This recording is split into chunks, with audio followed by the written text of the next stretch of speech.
How was she to bear the change?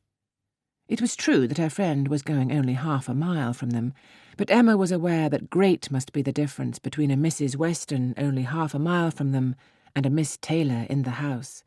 And with all her advantages, natural and domestic, she was now in great danger of suffering from intellectual solitude. She dearly loved her father, but he was no companion for her. He could not meet her in conversation, rational or playful. The evil of the actual disparity in their ages, and Mr. Woodhouse had not married early, was much increased by his constitution and habits, for having been a valetudinarian all his life, without activity of mind or body, he was a much older man in ways than in years, and though everywhere beloved for the friendliness of his heart and his amiable temper, his talents could not have recommended him at any time. Her sister, though comparatively but little removed by matrimony, being settled in London, only 16 miles off, was much beyond her daily reach, and many a long October and November evening must be struggled through at Hartfield before Christmas brought the next visit from Isabella and her husband and their little children to fill the house and give her pleasant society again.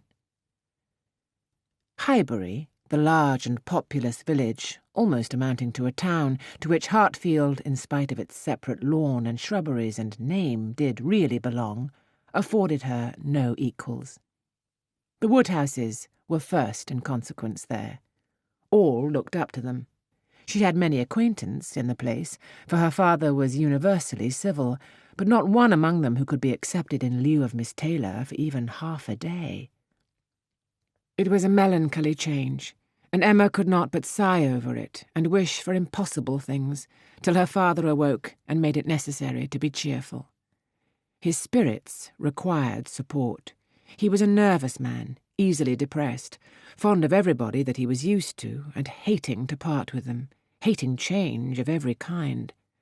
Matrimony, as the origin of change, was always disagreeable, and he was by no means yet reconciled to his own daughter's marrying, nor could ever speak of her but with compassion, though it had been entirely a match of affection, when he was now obliged to part with Miss Taylor too, and from his habits of gentle selfishness, and of being never able to suppose that other people could feel differently from himself, he was very much disposed to think Miss Taylor had done as sad a thing for herself as for them, and would have been a great deal happier if she had spent all the rest of her life at Hartfield. Emma smiled and chatted as cheerfully as she could to keep him from such thoughts, but when tea came, it was impossible for him not to say exactly as he had said at dinner. "Poor Miss Taylor! I wish she were here again. What a pity it is that Mr. Weston ever thought of her." "I cannot agree with you, Papa. You know I cannot. Mr. Weston is such a good-humoured, pleasant, excellent man that he thoroughly deserves a good wife. And you would not have had Miss Taylor live with us for ever, and bear all my odd humours, when she might have a house of her own?" "A house of her own? But where is the advantage of a house of her own? This is 3 times as large. And you have never any odd humours, my dear." "How often we shall be going to see them, and they coming to see us! We shall be always meeting. We must begin. We must go and pay our wedding visit very soon." "My dear, how am I to get so far? Randalls is such a distance. I could not walk half so far." "No, Papa, nobody thought of your walking. We must go in the carriage, to be sure." "The carriage? But James will not like to put the horses to for such a little way. And where are the horses to be while we are paying our visit?" "They are to be put into Mr. Weston's stable, Papa. You know we've settled all that already. We talked it all over with Mr. Weston last night. And as for James, you may be very sure he will always like going to Randalls because of his daughter's being housemaid there. I only doubt whether he will ever take us anywhere else. That was your doing, Papa. You got Hannah that good place. Nobody thought of Hannah till you mentioned her. James is so obliged to you."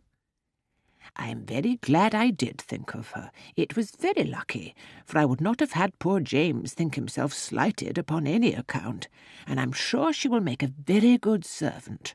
She is a civil, pretty-spoken girl. I have a great opinion of her. Whenever I see her, she always curtsies and asks me how I do, in a very pretty manner. And when you have had her here to do needlework, I observe she always turns the lock of the door the right way and never bangs it. I'm sure she'll be an excellent servant, and it will be a great comfort to poor Miss Taylor to have somebody about her that she's used to see. Whenever James goes over to see his daughter, you know, she will be hearing of us.